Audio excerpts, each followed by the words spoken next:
Gilbert Lejeune naît en 1904 sous la présidence d'Émile Loubet. Il réchappe au bombardement de la Grosse Bertha en 1918, à ceux de la Luftwaffe en 1940 et de la Royal Air Force en 1944. Après une carrière dans l'administration, il prend sa retraite en 1970. Depuis ce temps-là, il profite au maximum de tout ce que la vie peut lui offrir avant de devenir le doyen du monde.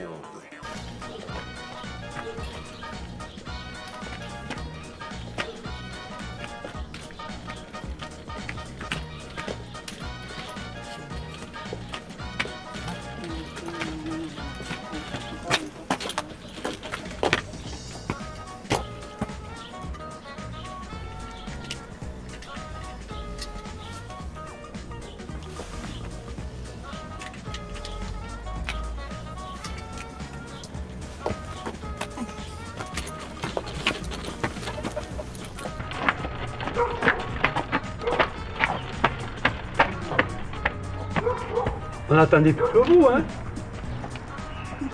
Aujourd'hui, c'est vous la vedette, avec tous vos caprices.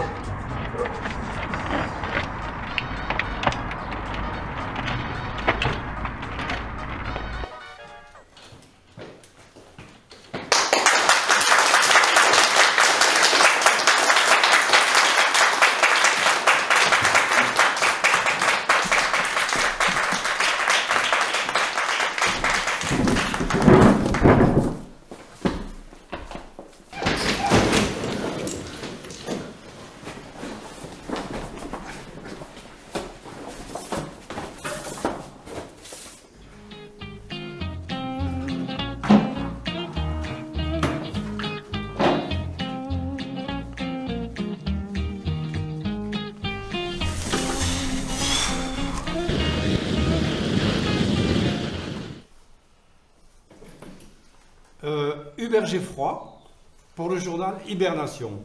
Alors, monsieur Lejeune, bonjour. Comment fait-on pour arriver jusqu'à votre âge? Bonjour. D'abord, il ne faut avoir aucune addiction. Sommelier, servez-moi donc un whisky, c'est que le 5e pour mon apéritif. Et servez-le bien, s'il vous plaît. Ça marche, ça roule. Excusez-moi.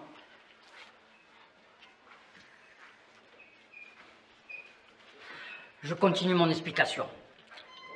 Le problème avec les habitudes, c'est qu'il est très difficile de s'arrêter. Exemple, j'ai commencé à fumer il y a 105 ans, en 1918, le 11 novembre, pour fêter l'armistice. Et j'ai juré de m'arrêter lorsqu'il n'y aura plus de guerre dans le monde.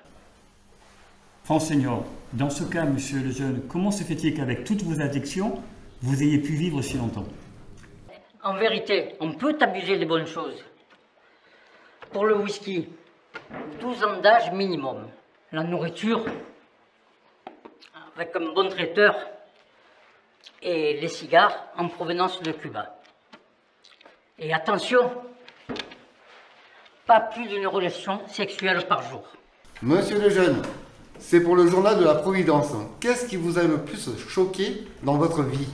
Ah oui, je vois. La prohibition de l'alcool en Amérique, de 1919 à 1933.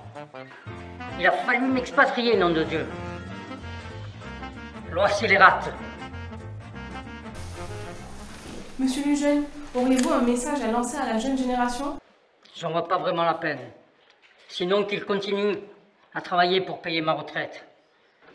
Si les jeunes ne cotisent plus, ça sera la fin des haricots pour les vieux comme moi.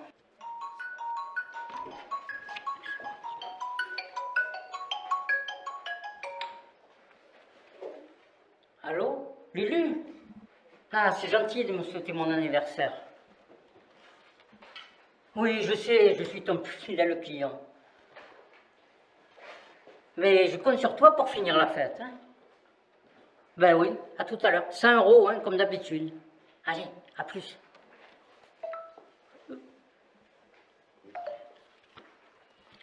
Oui, bon, revenons à nos moutons.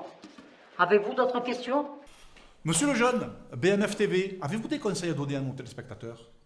Ah oui, plusieurs. Le premier, c'est de payer ses impôts. Enfin, sur ce qu'il reste après leur passage à la banque en Suisse. Le deuxième, dépenser tout son argent. Ne rien laisser à ses descendants. Ils n'ont qu'à se débrouiller avec le RSA. Et le troisième, le plus important. Dans la vie, il ne faut pas s'en faire. Moi, je n'en fais pas. Et c'est comme ça qu'on arrive à mon âge en pleine possession de ses facultés. Pour Radio Vatican, pensez-vous qu'il y a quelque chose après la mort? Ah, je l'attendais, celle-là.